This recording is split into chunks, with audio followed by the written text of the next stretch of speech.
ramadaankii qaaliga ahaa waana qaabilaye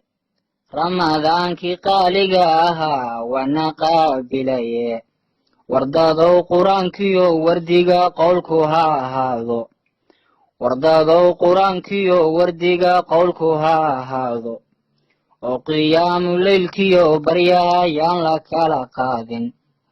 qofna waari maasuu ahaa qowlka nabigeenna ee si aad u khayr miirataan hoy isqaban qaash war qofkaan bishaa qaaliga qayb wax kaga reeban masna aan sakada quurinee qariyay maalkiisa qiyaamaha su'aal baa u taal aad u khira weyne khasaarahan xaqiiq baa u dheer qoomamiya qiile qur-aankiyo axaadiista baa qeexisu noqon ilaahay hadduu kuu qadaray qaadashada soonka masna uu qudrada kuugu daray kala qorshaynteeda waa bilkaaga qayr badan waxaad qabatay oo le waa bil uu qur-aankeennu degay oo qadari noole waa bil qadarku uu qayb ka yahay qaaliga ahaa waa bil qadarku uu qayb ka yahay qaaliga ahaaye waa bil uu qunfuli saaran yahay qolalka naareede